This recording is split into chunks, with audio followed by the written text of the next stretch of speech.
Hi, it's Christine Saunders from the Spiral Stem Floral Design, and welcome to this week's episode of Coffee Chat. Today's guest is Amy Stewart, the New York Times best-selling author of Flower Confidential. She was in town last week and I had the opportunity to sit down with her and ask her a few questions. So without further ado, here's my little Q&A coffee chat with Amy Stewart. Take up. Hi, this is Christine Saunders from the Spiral Stem Floral Design, and today I'm here with Amy Stewart, and her book is called Flower Confidential. So this is my copy that I got a couple of years ago. That's right. And you'll have a link to her website below on the blog post, so you can link to it and find the book there. So Amy is down here from Northern California. Yep. So I wanted to take the opportunity to grab her and do a little Q&A. Sure. First, if you can just tell us what the book is about and what intrigued you to write the book in the first place. Well, so the book is really kind of behind the scenes in the flower industry. Okay. I went all over the world and I really looked at how flowers are bred and how they're grown and how they're shipped and sold. I mean, sort of like what happened before it got to the flower shop. Right. You know? And I was sort of curious about that because I don't think most people think of flowers as having had a life history before they go home with you. Right. You know? Right. And living in Northern California, it's flower growing territory, so I've been to some flower farms and I was interested. Great, yeah, and even as a florist, you know, we deal with flowers all the time, but Yeah. most florists don't know that life cycle of the Right, flowers. So right. by reading the book as a floral designer and as a consumer, it's a really enlightening look into the flower market and kind of where all this comes from and the machine that it is, because Yeah. there's so many moving parts and Right. lots of things happen to get that bouquet, Yeah. you know, in your hand to walk you down the aisle. So there was a whole process that went behind that. So it's very fascinating reading from that perspective. What was the time frame that you were researching the book and when it was published?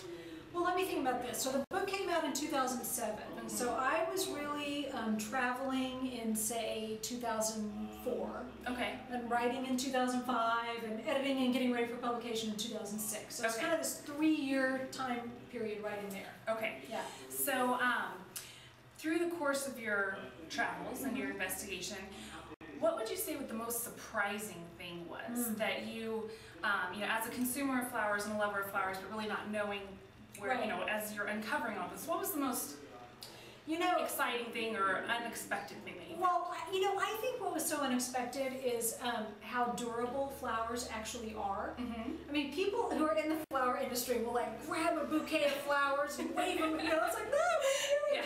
Yeah. And that they travel not in water. You know, I mean, someone gives me flowers and it's like a crisis. Like, I better go get a vase for this. Yeah. Right now, I must get this. But you know, really, it's about keeping them cold more than anything. So flowers travel all over the world in no water at all, sometimes for a few days. Right. So I think I was really surprised at how tough they really are. Yeah. Yeah. And for your, you know, since the book came out in 2007, now it's 2010, so it's been about 3 years. Right. And since the book has been published, have you seen any changes or things that have come out of kind of what was discovered in the book and kind of come into more public consciousness? Anything that's changed between now and then? Yeah, I think a lot has changed. I mean, obviously, a lot of our flowers are still imported. I don't think there's going to be a lot changing there. But a couple of things that I think are new. One is the flower industry as a whole, and I mean the big flower industry, is really taking these green issues a lot more seriously. They're realizing that they're accountable. They're accountable to the workers, to the planet, to flower lovers, to do right by the environment. Right. And so they're starting to really take that seriously and realize this is not a trend. I think at first there was sort of hope that this was going to be a trend and it would go away and we can go back to doing what we've always done. And I think they've accepted that that's not going to happen. Right. So there's that. And I think also here in the U.S. we're starting to have a little bit of a homegrown flower industry again. Good. With people on a very small scale doing really kind of farmer's market level flower growing. Right. But what that means is that we start to once again get these seasonal, very fresh, very fragile, ephemeral flowers that you can't put on a plane and fly around the world. Right. So it's nice to see those coming back. Right. So we'll maybe in the next couple of years have kind of a mix of the two. I hope so. Of the standard flowers that we're used to, maybe some new things coming into the market that we don't necessarily associate with the cut flower industry. Right. That is a little more romantic or has a little bit of different feel to it. Right, yeah, more seasonal, more ephemeral, yeah. And do you have any sense of how those are going to get to the market most effectively? Like for a bride, you know, probably the best way is to working with a florist that is going to have that resource available. Yeah, I mean, them. I see florists, and I've talked to florists who have connections with growers, so that if a bride says, I want local flowers. I live in Southern California, I want Southern California flowers. Well, there are flower farms that can provide that. Right. Now, of course, what does that mean? It means you got to be pretty flexible about what those flowers are, because it could be in bloom the week before your wedding. Right. Not be in bloom. So, you know, but most people who want that, they've bought into that idea. Right. They've bought into just make it beautiful, make it what's coming right out of the field.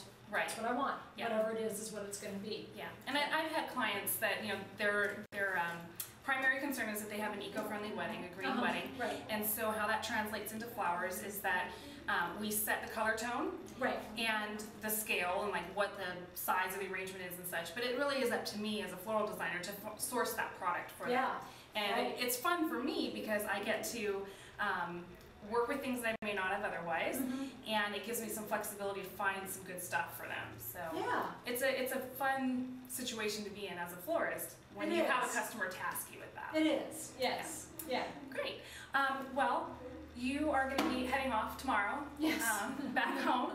So is there any like kind of final thoughts that you want to leave us with about the book or anything that you have coming up soon? Well, you know, I mean, I think one thing I would say is that I think it's a great thing to really be able to become kind of a floral connoisseur. Okay. And I think there really is sort of this high end in flowers, and it's really a lot like buying wine. Right. You know, I mean, if you don't know anything about wine, then all you're ever going to do is go buy Too bad, Chuck.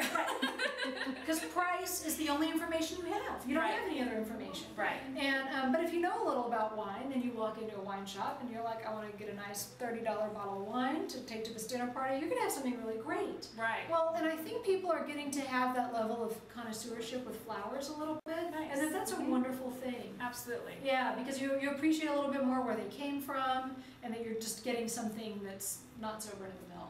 Right. Great. Yeah. All right. Well, thank you so much for taking a few minutes out of your time. Yes. Thank you. Thanks. And you can buy her book at Amy Stewart.WMV. Sure. We sell it there. Yes. And I'm sure there'll be more to come from